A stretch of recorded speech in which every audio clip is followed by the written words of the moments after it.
just run it. Yeah. No, I'm tracking it right now because whatever.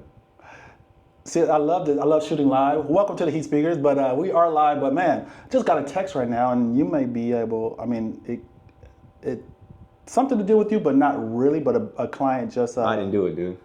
Oh, what do you mean? Oh, you mean a referral? Oh, I thought you were okay. Never mind. Dude, I was already on the. No, I didn't do it. It wasn't me, man. You're right. You're already trying to get out of something you're not even in trouble for. Okay, all right. Hey, man, did you do something? That's a bad character trait, huh? It is. I'm like, question. I don't know, man. Is there some stuff you did, man, that I should be worried about or concerned? No. You're already trying to, pass on the blame for something you haven't done yet. But anyway, no, I just got a text from a person that was talking about last year buying and selling. Okay. I contacted her earlier today. She said they're probably going to hold off another 1.5 years. I was like, cool, no worries, I'm here, right? Then she just texts, what is the current interest rate looking like at this time on a new construction? So that tells me there's still some potential. They're still thinking and considering it, right? And so it's great we're doing this live because people get to see like really behind the scenes how business how it's coming. Right. So I mean, we can discuss this later, but I mean, you can help. Let me. What happens next for you in your process, your system? What happens? Somebody texts you something like that. Where do you go? You go to a phone call conversation, or where do you go to? What's next? Yeah, I mean, there's a couple things. I'll have a conversation with them, but ultimately, I'll get them to you or the mortgage lender to kind of go over the loan and the rate processes for them. So that's typically the next step for me, because anything that deals with the finances and the mortgages.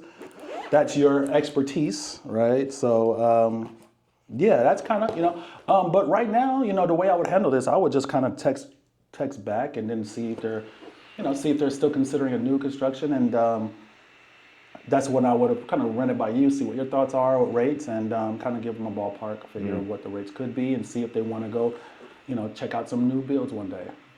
How many times a week does something like that happen? It just depends, right? It depends on what the market's doing, and you know this as well as anyone.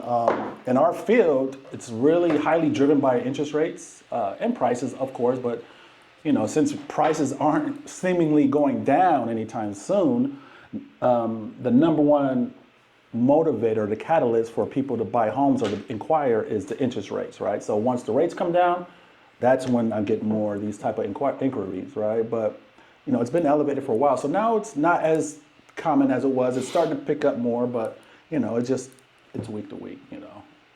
So in a hot market, I'll get a couple a week maybe. Just inquiries about whether it's new construction, how rates are looking, something like that. So it just fluctuates, man. Gotcha. How about you? How does it look with you? Like, what are you seeing now in this current environment? Right now, rates are I think a little over 7. So we're starting off 2025, a little over 7.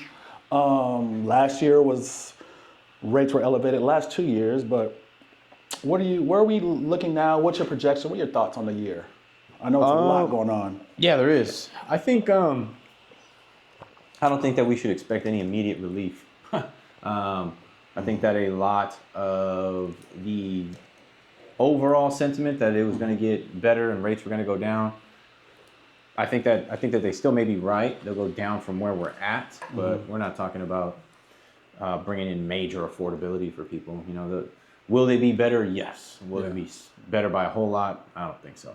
So be prepared. I think for another year of whether you're a home buyer, be prepared for another year of having conversations about do we really want to take on this payment? Is this something that we can really do?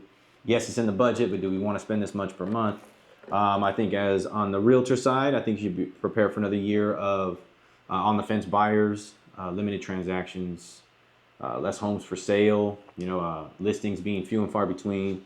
On the lending side, prepare for not a whole lot of refinances or maybe any at all unless there's absolutely necessity for it.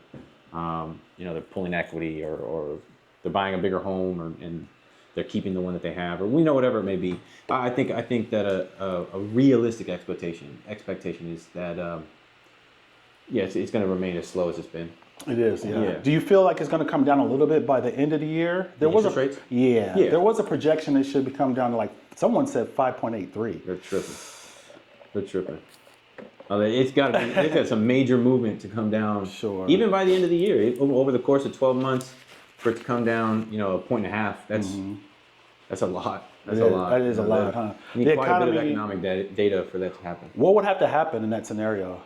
It would need to be worse for the general public, because if interest rates, if the cost to borrow money gets cheaper, the idea behind that is to circulate more money in the market. They're trying to incentivize people to consume, to buy, to stimulate the economy. Now, the reason that they go up is because they're trying to slow people from buying. And I know when I hear everybody complain about the gas prices and complain about the cost of groceries and complain about just overall cost of goods, but the data doesn't show that they're stopping spending. The data still shows that they're swiping credit cards. Data still shows that they're making their payments. Data still shows that wages are going up and consumers are spending money. They're not saving. They're not getting out of the economy. They're continuing to circulate it themselves by traveling and things like that. So, in order for the rates to drop that low, they're going to need to they're wanting to stimulate the economy. There's no need right now. People are still spending. So and it was interesting. There's really no need. And even when they cut last November, I believe, it was a kind of a shocker. It was like, why are they still cutting the rates when the economy virtually, it's not really a call to cut the Fed rate, you know what I mean? So it's just like, to be honest, I don't know that we would have this spike that we're having the past 3 weeks if they didn't cut the rates. I think if they didn't cut the rates, would we have dropped for those 2 or 3 months? Probably not, but we would have slowly continued to go down. We wouldn't have that month and a half drop just to see it come right back. And who knows how high it's going to go because of the month and a half drop. That's true. If they just left it alone, I think. And it's unfortunate because what home buyers are hearing that are watching this is that, well, I can't afford right now, Mark. So you're saying if they would just let it ride out, then that means how much longer am I not going to be able to afford for, Mark? It might sound like I'm against you or on the other side, but it's realistically what the economy needs. So instead of waiting for the cost of the money that you borrow, like the interest rates, the cost of the homes to come crashing down, which results in families losing their home. Instead of waiting for that stuff that's kind of massive and out of your control, there's a lot more that you can do in your control to change that narrative that I can't buy a home right now. But if you're just banking and vouching on interest rates coming down, home prices coming down, not gonna happen. Yeah. 1 sec. Yeah. Pause. Yeah. I'm getting hot, bro. Yeah.